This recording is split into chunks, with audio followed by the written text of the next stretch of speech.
ಈ ಸದನದಲ್ಲಿ ಸಾಕಷ್ಟು ಖುಷಿ ಕೊಡೋದು ಅಥವಾ ಜನರಿಗೆ ನೋಡ್ಲಿಕ್ಕೆ ರಂಜನೆ ಆಗುತ್ತೆ ಹೊರಗಡೆಯಿಂದ.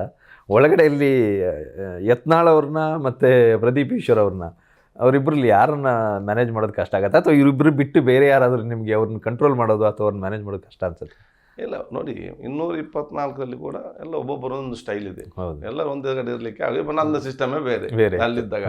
ಕೆಲವೊಮ್ಮೆ ನಾವು ಗಣತಿ ಮಾತಾಡ್ತಾ ಇದ್ದೆವು, ಅದೆಲ್ಲರೂ ಕೂಡ ಉತ್ತಮವಾಗಿದ್ದಾರೆ ಅದೆಲ್ಲ, ಬೇರೆ ಬೇರೆ ಅಂತ ಅಲ್ಲ ಇದರಲ್ಲಿ. ಸೊ ನಮ್ಗೆಲ್ಲರೂ ಕೂಡ ನಿಭಾಯಿಸಬಹುದು. ಯತ್ನಾಳ್ ಸ್ಟೈಲೇ ಬೇರೆ, ಪ್ರದೀಪ್ ಈಶ್ವರನ ಸ್ಟೈಲೇ ಬೇರೆ ಇರುತ್ತೆ, ಬೇರೆ ಇದರಲ್ಲಿ. ಯತ್ನಾಳ್ ಬಹಳಷ್ಟು ಅನುಭವ ಆಗಿದೆ. ಈಶ್ವರ್ಗಿನ್ನು ಒಳಗಡೆ ಯಾವುದಂದ್ರೆ ಅನುಭವ ಆಗಬೇಕು ಅಷ್ಟೇ. ಸೊ ಯಾರು ಎಲ್ಲರೂ ಕೂಡ ಉತ್ತಮರೇ ಅಲ್ಲಿ. ಆದರೆ ಕೆಲವೊಮ್ಮೆ ಅವ್ರು ಏನು ಮಾತಾಡ್ತಾರೆ, ಯಾವ್ದು ಮಾತಾಡ್ತಾರೆ ಅದರ ಬಗ್ಗೆ ಅವ್ರು ಆಲೋಚನೆ ಮಾಡಬೇಕು ಇದಕ್ಕೆ. ಸೊ ಅದಕ್ಕೆ ಯಾವ ಸಕಾರಾತ್ಮಕವಾದ ವಿಚಾರ ಇರಬೇಕು. ಮತ್ತು ನಾವು ಅಸೆಂಬ್ಲಿ ನಡೆಯುವಂಥ ಎಲ್ಲ ಚರ್ಚೆಗಳನ್ನು ಮತ್ತು ನಮ್ಮ ಭಾವನೆಗಳನ್ನು ಮತ್ತು ನಮ್ಮ ಮಾತುಗಳನ್ನು ಜನಸಾಮಾನ್ಯ ನೋಡ್ತಾರೆ, ಜನಸಾಮಾನ್ಯ ಅದನ್ನು ಅರ್ಥ ಮಾಡಿಕೊಳ್ತಾರೆ. ಸೊ ನಮ್ಮೆಲ್ಲ ಸಂದೇಶ ಕೂಡ ಜನರನ್ನು ಒಗ್ಗಟ್ಟು ಮಾಡೋ ಸಂದೇಶ ಆಗಬೇಕು. ನಾವು ಜನರನ್ನು ಬಿಕ್ಕಟ್ಟು ಮಾಡೋ ಸಂದೇಶ ಆಗಬಾರ್ದು ಅಂತ ನಾವು ಕೂಡ ಹೇಳ್ತಾ ಇರ್ತೇನೆ. ಸದನದ ಒಳಗಡೆ ವಿಚಾರ ಇಷ್ಟ ಆದರೆ ಸದನದ ಹೊರಗಡೆನೂ ಸಹಿತ ಸಾಕಷ್ಟು ಮಾತುಗಳು ಬರ್ತವೆ. ಕೆಲವು ಶಾಸಕರು ಆಡುವ ಮಾತುಗಳು, ಅಧಿಕಾರಿಗಳ ಜೊತೆಯಲ್ಲಿ ಅವರು ಮಾಡುವಂಥ ವರ್ತನೆಗಳು, ಅದು ಆ ಪಕ್ಷ ಈ ಪಕ್ಷ ಅಂತ ಭೇದ ಭಾವ ಇಲ್ಲ ಅಲ್ಲಿ.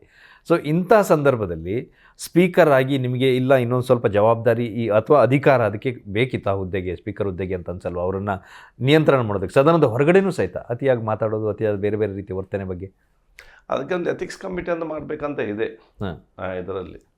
ಒಳಗಡೆ ನಮಗೆ ಪವರ್ ಇದೆ, ಹೊರಗಡೆ ಒಂದು ಎಥಿಕ್ಸ್ ಕಮಿಟಿ ಅಂತ ಮಾಡಿ ಅಂಥದ್ದು ಕಂಪ್ಲೇಂಟ್ ಬಂದರೆ ಅದು ನಾವು ಈಗ ನಾನು ಲಾ ಮಿನಿಸ್ಟರ್ ಜೊತೆಯಲ್ಲಿ ನಾವು ಕೂತ್ಕೊಂಡು ಚರ್ಚೆ ಮಾಡಿದ್ದೇವೆ. ಆದಷ್ಟು ಬೇಕಾದ್ರೆ ಎಥಿಕ್ಸ್ ಕಮಿಟಿಯನ್ನು ಜಾರಿಗೆ ನಾವು ತರ್ತೇವೆ. ಹೌದು, ಯಾಕಂದರೆ ರಾಜ್ಯಾದ್ಯಂತ ಬೇರೆ ಬೇರೆ ಸಂದರ್ಭದಲ್ಲಿ ಅದು ಆ ಸಮುದಾಯ ಈ ಸಮುದಾಯ ಒಂದೊಂದು ಕಾರ್ಯಕ್ರಮಗಳು, ಅಲ್ಲಿ ಹೋದಾಗ ಮಾಡುವ ಭಾಷಣಗಳು, ಯಾವುದೇ ಪಕ್ಷ ಇರಲಿ, ಒಂದು ಧರ್ಮದವರು ಇನ್ನೊಂದು ಧರ್ಮದ ಬಗ್ಗೆ ಮಾತಾಡೋದು, ಇದೆಲ್ಲವನ್ನು ನಿಯಂತ್ರಣ ಮಾಡಬೇಕಾದಂಥ ಅನಿವಾರ್ಯತೆ ಇದೆ ಅಂತ ಅನ್ಸಲ್ವ? ನಿಯಂತ್ರಣ ಮಾಡುವ ಅನಿವಾರ್ಯತೆ ಇದೆ, ಹೌದು.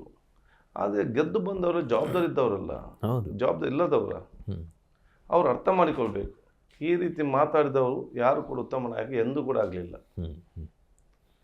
ಈ ರೀತಿ ಮಾತಾಡಿಕೊಂಡು ಬಂದವರು ಸಮರ್ಪದ ನಾಯಕತ್ವೇ ಆಗಲಿಲ್ಲ. ಆ ಒಂದು ತಾತ್ಕಾಲಿಕವಾಗಿ ಆ ಒಂದು ಸಂದರ್ಭಕ್ಕೆ ಮಾತ್ರ ಮಿಂಚ್ತಾರೆ ಹೊರತು ಮತ್ತೆ ಅವ್ರು ಎಲ್ಲಿ ಹೋಗ್ತಾರೆ ಅಂತ ಕಾಣುವುದಿಲ್ಲ.